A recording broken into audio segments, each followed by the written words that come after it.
Ignition sequence start. इंसान के लिए ये बहुत बड़ी उपलब्धि है।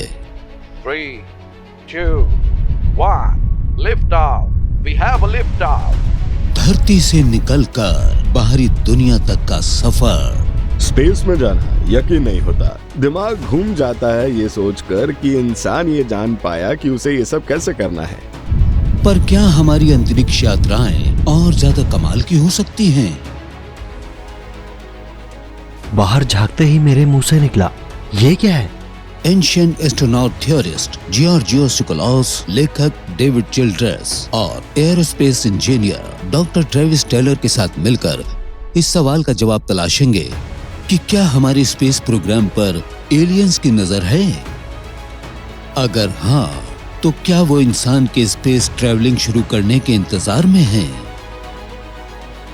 मानव जाति को अगर जिंदा रखना है तो हमें इस सोलर सिस्टम को छोड़ना होगा। मुझे लगता है हम मन ही मन ये बात जानते हैं कि हम बाहरी दुनिया से यहाँ इस धरती पर आए हैं और इसीलिए हम वहीं पर वापस लौटना चाहते हैं।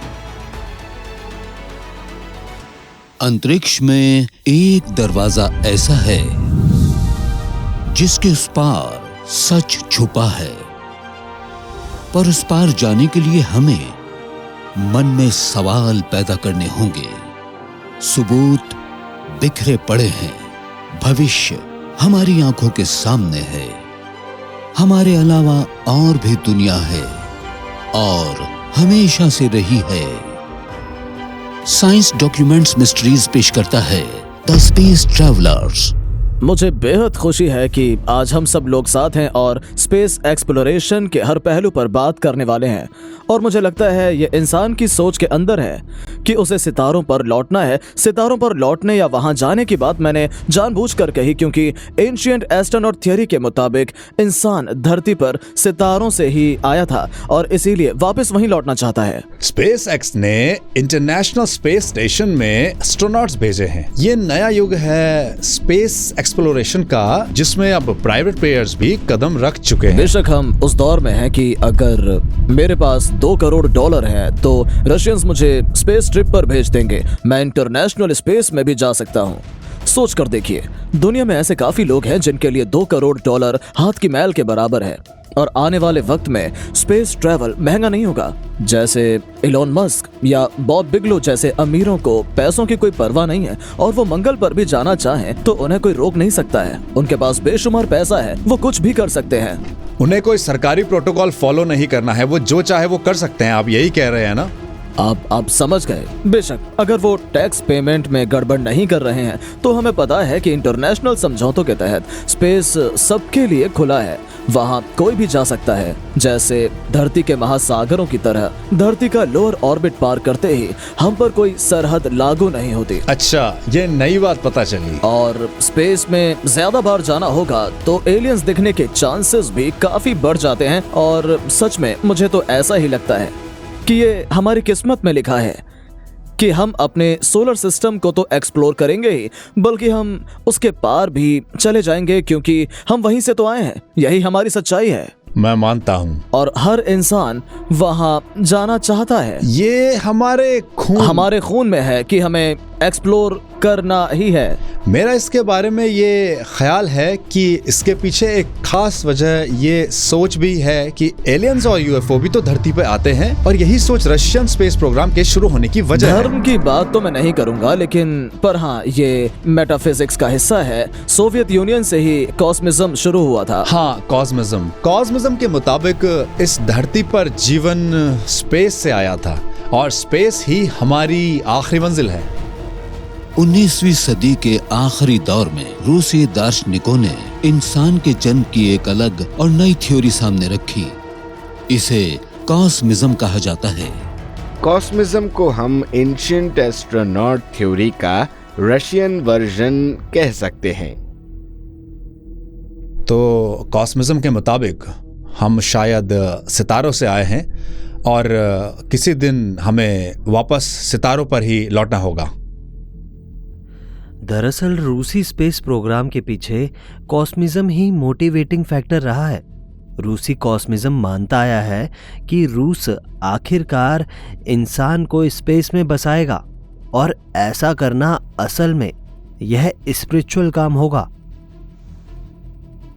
मई 1903 रूस के कलुगा कस्बे के एक मैथमेटिशियन और कॉस्मिस्ट कॉन्स्टेंटिन सोकोस्की का रॉकेट साइंस पर एक ऐतिहासिक पेपर प्रकाशित हुआ। नाम था exploration of outer space by means of rocket devices. उस वक्त जब ज्यादातर दुनिया में ना ऑटोमोबाइल थे और ना ही बिजली, तब सियोकोस्की ये जानने में जुटे थे कि सितारों तक कैसे जा सकते हैं। उन्होंने आइडियल रॉकेट इक्वेशन नामक एक विचार पेश किया। इसमें ये गणना की गई थी कि स्पेस में जाने के लिए एयरक्राफ्ट की रफ्तार कितनी होनी चाहिए। कमाल ये है कि 1903 में आई यही इक्वेशन स्पुतनिक 1 के लॉन्च में इस्तेमाल हुई। वो काफी असरदार थी और बिल्कुल सही थी। कॉस्मिज्म से कॉन्स्टेंटिन ज़ियोलकोस्की को स्पेस पर रिसर्च करने की प्रेरणा मिली थी। ज़ियोलकोस्की ने कहा था कि हम सब स्पेस के रहने वाले हैं और अपनी हदों के पार जाकर हमें दूसरे ग्रहों पर इंसानी बस्तियां बसानी चाहिए।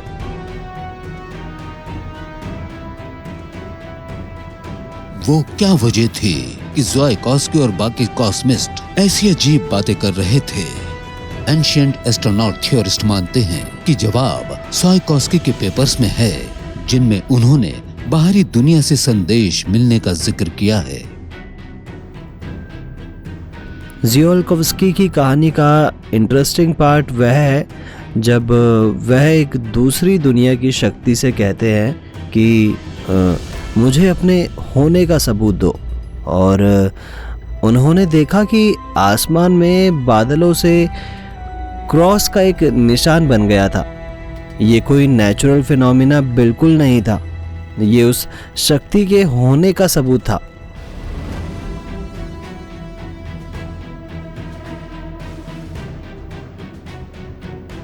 ज़ियोलकोस्की के काम ने सब कुछ जानने के इंसानी जज्बे को नई दिशा दे दी और रूसी सरकार को 1961 में यूरी गगैरिन को स्पेस में भेजने के लिए प्रेरित किया। क्या सोवियत स्पेस मिशन का मकसद सिर्फ अपनी तकनीकी क्षमता दुनिया को दिखाना ही नहीं था, बल्कि एलियंस के साथ संपर्क करना भी था?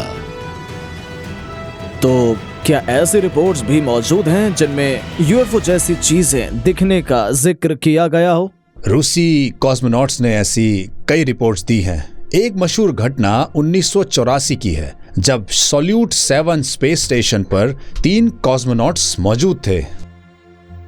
सॉल्यूट 7 रूस का साइंटिफिक रिसर्च स्टेशन था, जो धरती से 275 किलोमीटर ऊपर चक्कर काट रहा था। 12 जुलाई 1984 को स्टेशन पर अंतरिक्ष यात्री ओलेग एटकोव, लियोनिड किजिम और व्लादिमीर सोलोव्योव मौजूद थे, जब वो एक अनोखी घटना के गवाह बने। सैल्यूट 7 मिशन के दौरान सोवियत कॉस्मोनॉट्स ने एक कमाल की चीज देखी। उनका स्पेसक्राफ्ट एक अजीब सी तेज रोशनी से घिर गया और उसके बाद उन्हें स्पेस में अचानक कई फिगर्स दिखने लगे। तीनों कॉस्मोनॉट्स ने देखा कि खिड़की के बाहर नारंगी रंग के चेहरे चमक रहे थे, जो इंसानों जैसे थे पर साइज में बहुत बड़े थे, किसी जेट प्लेन जितने बड़े थे, पर वो ये नहीं बता पाए कि वो क्या थे।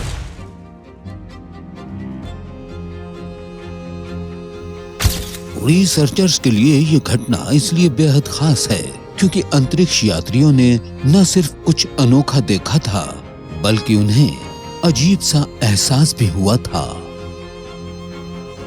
सैल्यूट 7 के कॉस्मोनॉट्स को अचानक बहुत अच्छा महसूस होने लगा था। ये इंटरेस्टिंग बात है क्योंकि हम इससे उलट ही सोचते हैं। हम यही मानते हैं कि स्पेस के मुश्किल और खतरनाक हालात में कुछ भी अजीब होगा तो उससे हमारा बुरा ही होगा, लेकिन उनके साथ तो बिल्कुल ही उलट हुआ था। मैं एक रशियन स्पेस स्टेशन पर 5 महीने रहा हूं। मेरे साथ 2 रूसी कॉस्मोनॉट्स थे। हम हमेशा रशियन में बात करते थे और वो मुझे सैल्यूट 7 की बातें सुनाते थे, जिसके कॉस्मोनॉट्स ने फरिश्तों को देखने की और उनकी वजह से बहुत ही अच्छा और राहत भरा एहसास होने की बात की थी। क्या सैल्यूट 7 के अंतरिक्ष यात्रियों का अच्छा महसूस करने का ये अनुभव वहां दूसरी दुनिया के लोगों की मौजूदगी की तरफ इशारा करता है? क्या उनका सामना जिनसे हुआ वो वही थे जिनका जिक्र मशहूर कॉस्मिस्ट कॉन्स्टेंटीन ज़ियोलकोव्स्की ने किया है? ज़ियोलकोव्स्की मानते थे कि पूरा यूनिवर्स जिंदा है, मतलब यूनिवर्स में हर जगह पर जीवन है और जो है उनका कोई शरीर नहीं है। क्या ये वही थे जिन्हें कॉस्मोनॉट्स ने सैल्यूट 7 के बाहर देखा था? ये इंटरेस्टिंग बात है क्योंकि रूसी आइडिया यही है कि जब हम स्पेस में जाएंगे तो वहाँ हमें एलियंस मिलेंगे। तो क्या स्पेस के बारे में रूसी सोच और कॉस्मिज्म को साबित करने के लिए ये बस मनगढ़ंत कहानियां हैं? जाहिर है रूसी होने के नाते वो कॉस्मोनॉट्स स्पेस में एलियंस के विचार से सहमत थे और स्पेस में अनोखी बातें होती रहती हैं। और यहाँ हम ये जानने को बेचैन रहते हैं कि स्पेस स्टेशन में बैठे हुए या फिर चांद पर चलते समय एस्ट्रोनॉट्स ने क्या देखा होगा। मुझे लगता है हमारे इन सवालों का जवाब एक एस्ट्रोनॉट से बेहतर और कौन दे सकता है। इसीलिए हमारे साथ हैं डॉक्टर लेरॉय चाओ, जो खुद एक एस्ट्रोनॉट रहे। इनसे हम वीडियो चैट करेंगे। तो देर किस बात की, वीडियो कॉल पर हमसे जुड़ने को तैयार हैं एक एस्ट्रोनॉट डॉक्टर लेरॉय चाओ। देखते हैं इस बारे में उनका क्या कहना है। हाय लेरॉय। हेलो डॉक्टर चाओ, कैसे हैं आप? हेलो दोस्तों, मिलकर अच्छा लगा। आप सब कैसे हैं? मजे में हैं। आपके बैकग्राउंड में सैटर्न 5 का मॉडल कमाल का है। Thank you. तो जरा हमें डिटेल में बताइए डॉक्टर लेरॉय कि स्पेस में जाने का एक्सपीरियंस कैसा होता है, क्योंकि सबके मन में यही सवाल आता है कि वहां जाकर लगता कैसा है। ये एक अलग तरह का एक्सपीरियंस है और जैसा कि आप जानते हैं, खासकर पहली बार जब आप रॉकेट में बैठते हैं और स्पेस में लॉन्च होते हैं तो वो एक इमोशनल मोमेंट होता है। जब मैं ऑर्बिट में पहुंचा और धरती को झांक कर देख रहा था तो पृथ्वी बहुत खूबसूरत लग रही थी, रंग बिरंगी, चमकदार, बहुत ही इमोशनल एक्सपीरियंस था वो। कितने मिशन किए हैं आपने? मैं 4 बार स्पेस में गया हूँ। पहले 3 बार मैं स्पेस शटल में रहा और चौथी फ्लाइट के लिए मैंने रशियंस के साथ ट्रेनिंग की। हमने इंटरनेशनल स्पेस स्टेशन शुरू किया। मैं वहाँ कमांडर था और नासा का साइंस ऑफिसर भी। मैं 6.5 महीने लंबे एक्सपीडिशन 10 में शामिल था। मुझे ये जानना है कि क्या आपने कोई अजीब घटना देखी या फिर महसूस की जिसे एक्सप्लेन करना आपके लिए थोड़ा मुश्किल हो? जी हाँ, बिल्कुल देखी थी मैंने। स्पेस स्टेशन मिशन के दौरान मैं अपनी आखिरी स्पेस वॉक पर था। उस वक्त अंधेरा छट रहा था और सूरज उग रहा था। तब मैंने देखा 4-5 रोशनियां एक रिदम में चल रही थी। मैंने सोचा ये क्या? तब मैंने अपने रशियन दोस्त को आवाज दी जो उस वक्त मेरे साथ बाहर ही था। मैंने पूछा क्या तुमने वो रोशनियां देखी? पर उसका चेहरा दूसरी तरफ था तो वो देख नहीं पाया। तो जब आपने रोशनियां पास से गुजरते हुए देखा तो ये सोचा कि शायद वो यूएफओ हो? मुझे उस वक्त तो समझ में नहीं आया कि वो क्या थी, मगर धरती पर लौटने के बाद किसी ने कैलकुलेट किया। उस वक्त हम साउथ अमेरिका के ऊपर थे। वहाँ समंदर में मछुआरे स्क्विड को फंसाने के लिए तेज रोशनी का इस्तेमाल करते हैं। स्क्विड बोर्ड अर्जेंटीना और यूरुग्वे में इस्तेमाल होती हैं। फिर तो आपको वहाँ की रोशनी भी दिखनी आप चाहिए सही थी। कह रहे हैं, दिखनी चाहिए थी, पर मुझे ये नहीं पता कि मेरा चेहरा किस तरफ था, क्योंकि अंधेरे की वजह से मुझे पता नहीं चला कि धरती किस तरफ है और अंतरिक्ष की गहराई किस तरफ है। ये काफी इंटरेस्टिंग है। ज्यादातर लोग ये बात नहीं सोचते कि इतिहास में कई दूसरे एस्ट्रोनॉट भी हैं जिन्होंने ऐसी चीजें देखी हैं जिनका एक्सप्लेनेशन मौजूद नहीं है। हाँ। गॉर्डन कूपर वो भी ऐसा ही दावा करते हैं। जॉन ग्लेन को स्पेसक्राफ्ट के आसपास जुगनुओं जैसा कुछ दिखा था। बज़ एल्ड्रिन का दावा था उन्हें धरती के नजदीक कुछ अजीब चीजें दिखी थी।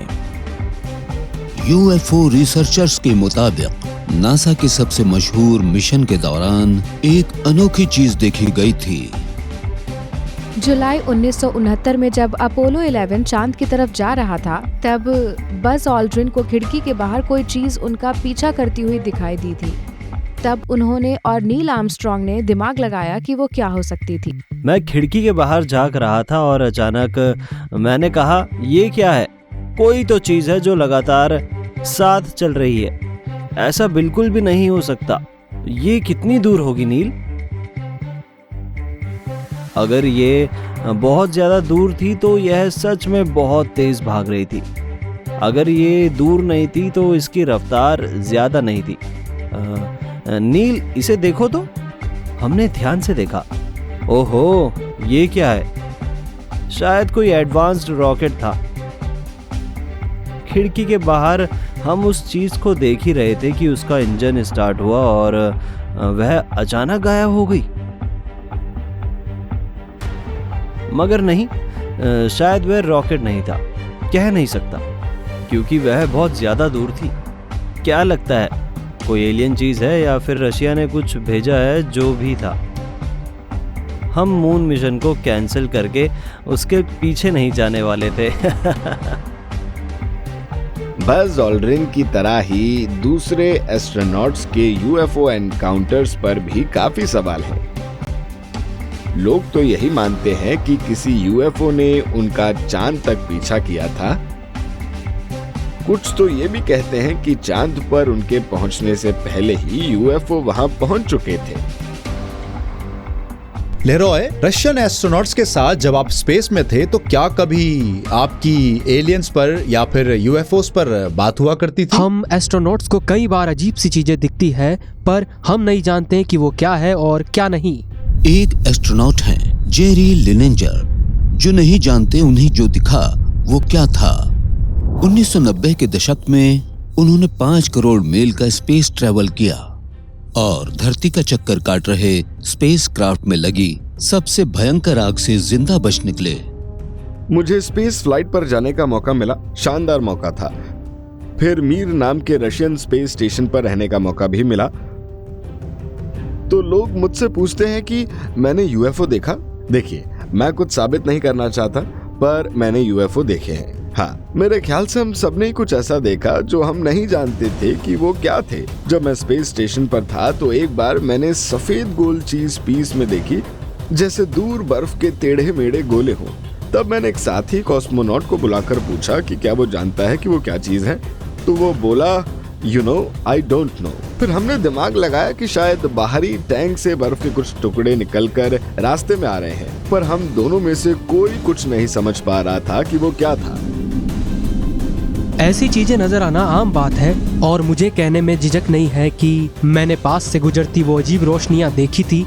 मैंने कोई फॉर्मल रिपोर्ट नहीं बनाई। हाँ, पर मैंने अपने रेडियो ट्रांसमिशन में अपने साथी से पूछा कि क्या उसे भी वो रोशनी नजर आई थी या नहीं।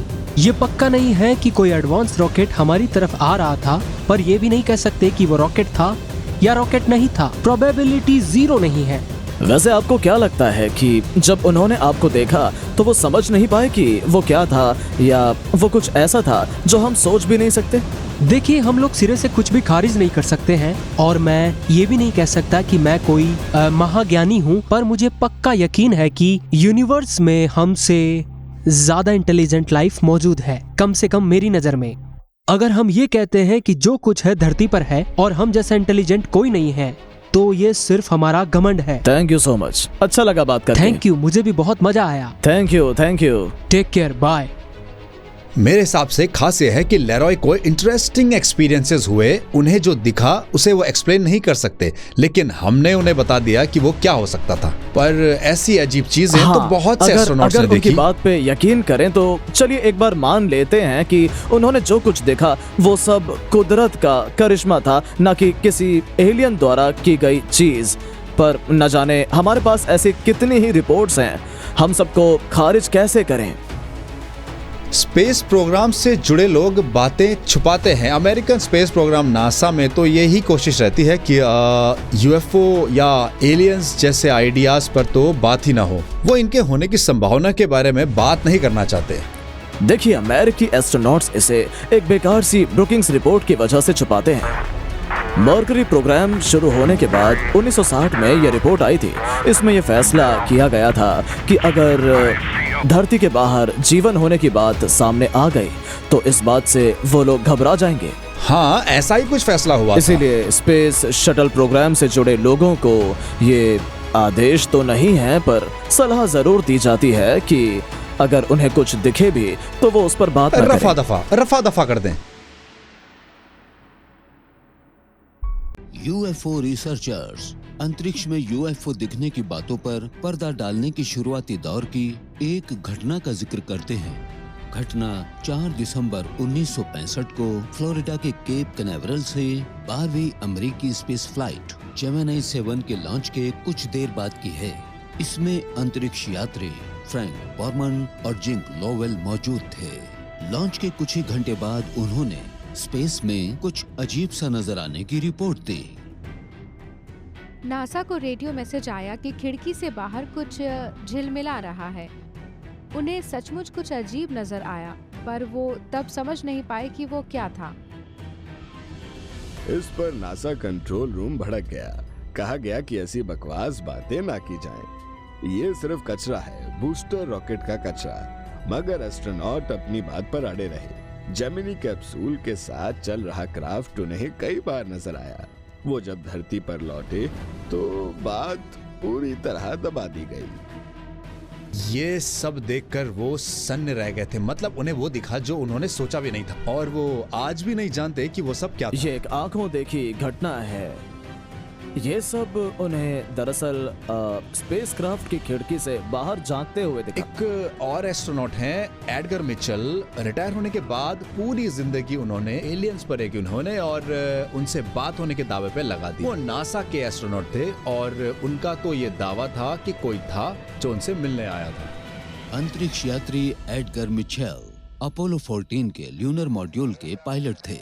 5 फरवरी 1971 को उनका नाम इतिहास में दर्ज हो गया जब उन्होंने तीसरी मून लैंडिंग पूरी की और वो चांद पर चलने वाले छठे इंसान बन गए। अपोलो 14 पहला ऐसा मिशन था जिसने चांद पर साइंस एक्सप्लोरेशन शुरू की। हम फ्रे मोरो आइलैंड पर उतरे थे और हमारा मकसद वहां अपने साइंस इंस्ट्रूमेंट सेटअप करना और वहां से कोन क्रेटर के टॉप पर जाकर वहां के सैंपल लेकर आना था। 9 घंटे से ज्यादा समय तक मिशेल और मिशन कमांडर एलन शेफर्ड चांद की जमीन पर रहे, पर मिचेल के मुताबिक उनकी इस यात्रा का सबसे खास हिस्सा वो था जब वो धरती पर लौट रहे थे। अपना काम निपटाने के बाद हम जब धरती की तरफ लौट रहे थे तो अचानक मुझे कुछ महसूस होने लगा। ये अजीब सी खुशी और शांति का एहसास था। तभी मैंने रियलाइज किया कि जो कुछ है वो सब एक ही सेटअप का हिस्सा है और हमारे बारे में साइंस अब तक जो बात बताती आई है वो अधूरा है या शायद पूरी तरह से गलत भी हो सकता है। और अब हमें ये करना चाहिए कि हम अपने ओरिजिन के बारे में फिर से सोचें कि यूनिवर्स में हमारी क्या जगह है। स्पेस में मेरा जो एक्सपीरियंस था वो इसी परम ज्ञान को हासिल करने का था। जीवन बदल देने वाले इसी अनुभव ने मिचेल को कुछ साल बाद यूएफओ के बारे में जानने के लिए प्रेरित किया। मेरी अपनी कोई पर्सनल रिसर्च नहीं है, पर मैं यूरोप और यूएस में लोगों द्वारा सालों साल से की जा रही हर एक यूएफओ रिसर्च के बारे में सब कुछ जानता हूँ। और यूएफओ देखने की जो भी रिपोर्ट्स आई हैं, मैंने उन्हें पढ़ा और समझा है। मुझे सब सच लगता है। मेरी पूरी कोशिश है कि जो कुछ भी छुपाया गया है वो सामने लाकर दुनिया को सच बताया जाए। मुझे अब भी ये लगता है कि नासा बहुत कुछ छुपाती है, पर लोग मानते हैं कि नासा में हर कोई कुछ न कुछ राज छुपाए हुए है, पर ऐसा करना गलत है। इन स्पेस प्रोग्राम में कुछ प्रोग्राम एलियन रिसर्च के होते हैं। स्पेस प्रोग्राम से जुड़े लोग के लिए सब कुछ जानना जरूरी नहीं है, उन्हें बातें छुपा कर रखनी ही पड़ती हैं।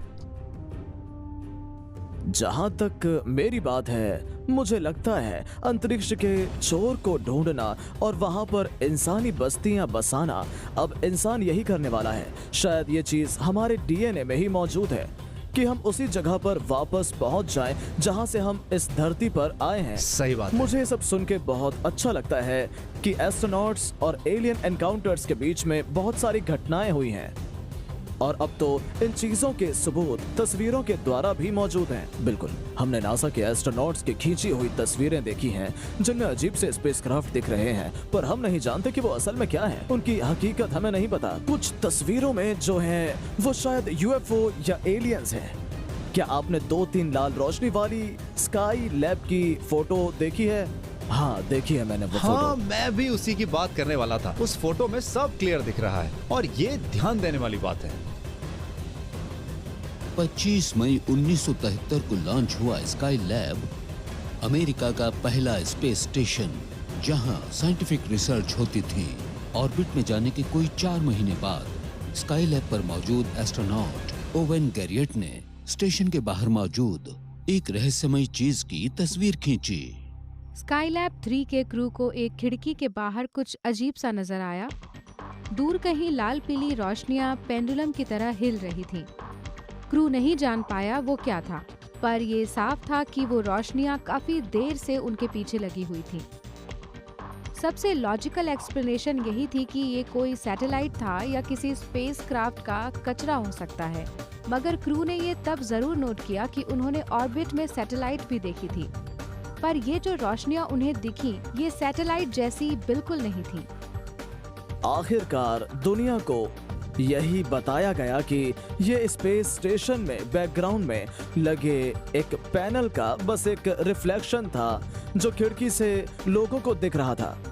पर अगर हम किसी ट्रेनिंग मॉड्यूल में जाकर देखें जहां हालात बिल्कुल किसी स्पेस स्टेशन जैसे ही होते हैं, तो समझ आ जाता है कि पैनल पर 2 या 3 लाइट्स नहीं होती, वहां पर सिर्फ एक ही लाइट होती है। तो ये तो बहुत बेकार की बात है कि वो रोशनियां इंस्ट्रूमेंट पैनल का सिर्फ एक रिफ्लेक्शन था।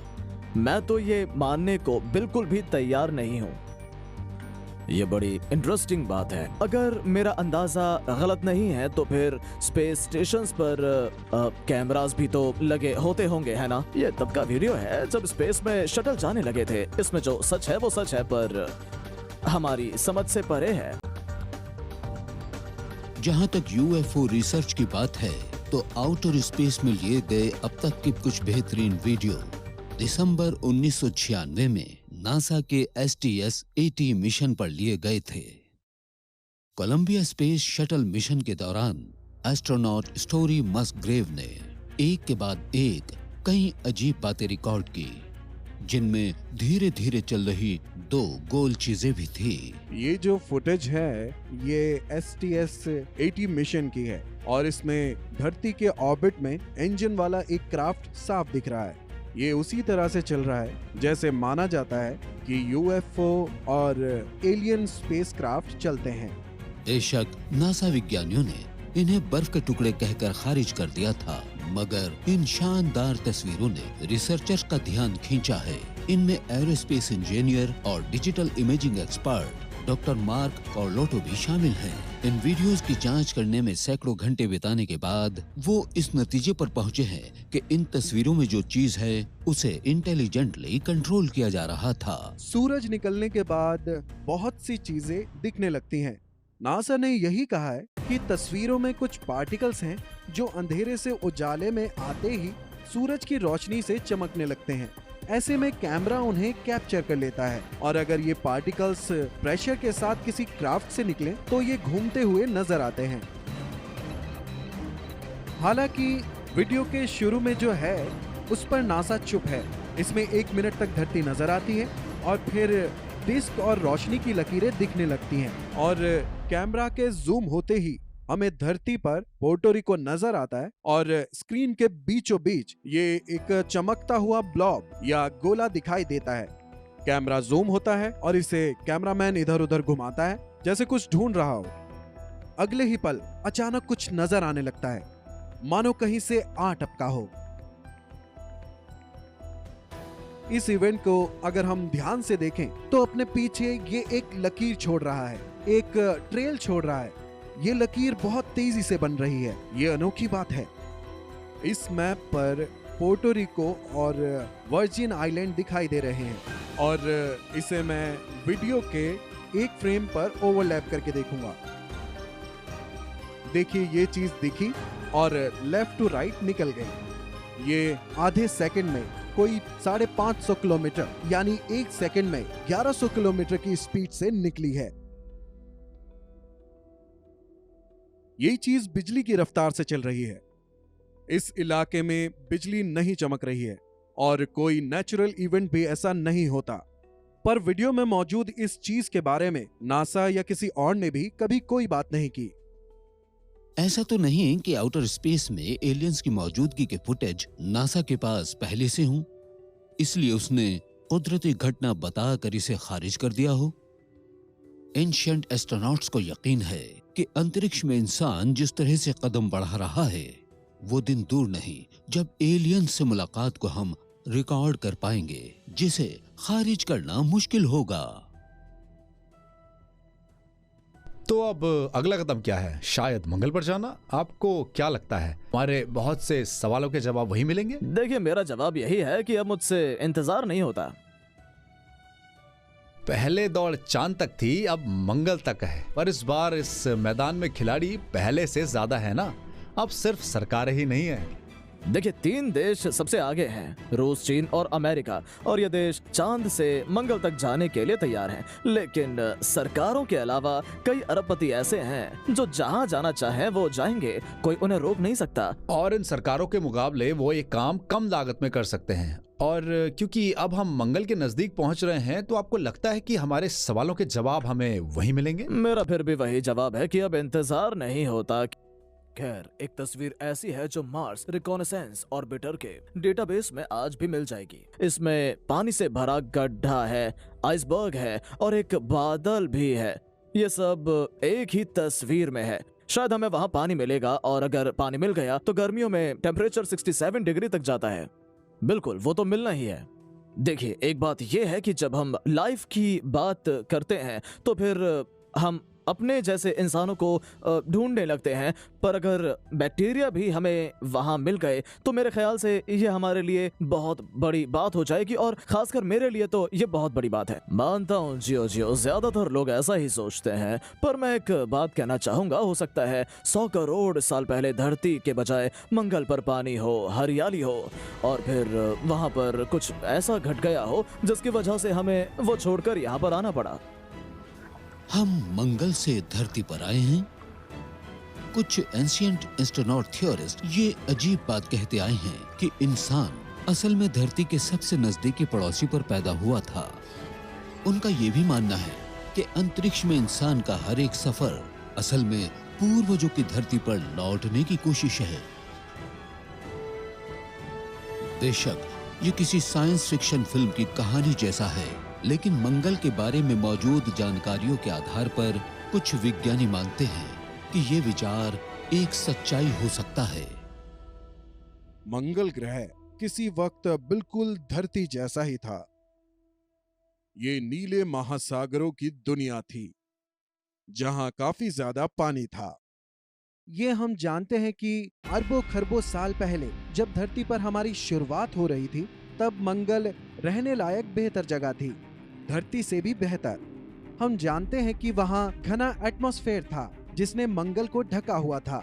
उस वक्त वहाँ ऑर्गेनिक मॉलिक्यूल्स भी होंगे जो हर तरह की जिंदगी के पनपने के लिए जरूरी है। तो ये बेसिर पैर की बात नहीं है कि मार्स पर किसी समय में जीवन रहा होगा, लाइफ मौजूद होगी। मंगल अगर कभी धरती जैसा ही ग्रह था तो क्या वहाँ इंसानी जीवन भी था? जवाब में रिसर्चर्स ने ह्यूमन फिजियोलॉजी और मंगल पर हालात के बीच एक कमाल का लिंक खोज निकाला है। जब एस्ट्रोनॉट स्पेस में जाते हैं तो उनका सर्केडियन रिदम यानी कि उनका बॉडी क्लॉक एक दिन में 24 घंटे के बजाय 24.9 घंटे का हो जाता है। कमाल की बात यह है कि मंगल ग्रह पर भी एक दिन में 24.9 घंटे होते हैं। तो सच्चाई ये है कि हमारा बॉडी क्लॉक मंगल के हिसाब से है, ना कि धरती के हिसाब से। तो इससे साफ होता है कि हम सभी मंगल से ही आए हैं। क्या हम मंगल ग्रह से आए हैं? क्या यही वजह है कि हम बार बार धरती के पार कुछ खोजने जाते हैं? अप्रैल 2020 में नासा ने कहा कि 3 निजी कंपनियों ब्लू ऑरिजिन, डायनेटिक्स और स्पेस एक्स में से एक अमेरिका के नए ह्यूमन लैंडिंग सिस्टम या HLS को डिजाइन करेगी। इसका मकसद इंसान को मंगल पर भेजना। मुझे ऐसा लगता है कि मार्स रिसर्च में अगले कुछ साल बहुत ही ज्यादा खास होने वाले हैं। मंगल ग्रह पर एक के बाद एक मिशन जा रहे हैं, तो अब सवाल है, इतना किस लिए? क्या इसलिए कि जब इंसान अंतरिक्ष में अपने पैर फैलाए तो हमें एक बेस प्लेनेट चाहिए होगा और मंगल इसके लिए सही रहेगा, या इसलिए कि वैज्ञानिक जानते हैं या उन्हें लगता है कि मंगल पर कुछ तो है? वैसे हम नहीं जानते कि मंगल पर इस वक्त क्या है, पर यह अंदाजा लगाना मुश्किल नहीं है। हमारे पास तस्वीरें हैं, किताबें हैं जो बताती हैं कि मंगल पर स्ट्रक्चर्स हैं। मैं भी मानना चाहता हूं कि मंगल पर स्ट्रक्चर्स हैं और एक पुरानी सिविलाइजेशन थी जो खत्म हो चुकी है। और मंगल के चांद पर, मतलब फोबोस पर, एक मोनोलिथ भी है। फोबोस पर, हाँ। और वहाँ का जो फॉर एग्जाम्पल साइडोनिया इलाका है, वहाँ कहते हैं कि पिरामिड बने हुए हैं। कमाल है, पिरामिड कैसे आ गया? क्या वो कोई नेचुरल फॉर्मेशन है? दिखने में तो वो आर्टिफिशियल स्ट्रक्चर लगती है। मंगल की नासा द्वारा ली गई तस्वीरों को स्टडी कर रहे रिसर्चर्स ने वहाँ कई स्ट्रक्चर्स देखे हैं जो आर्टिफिशियल लगते हैं।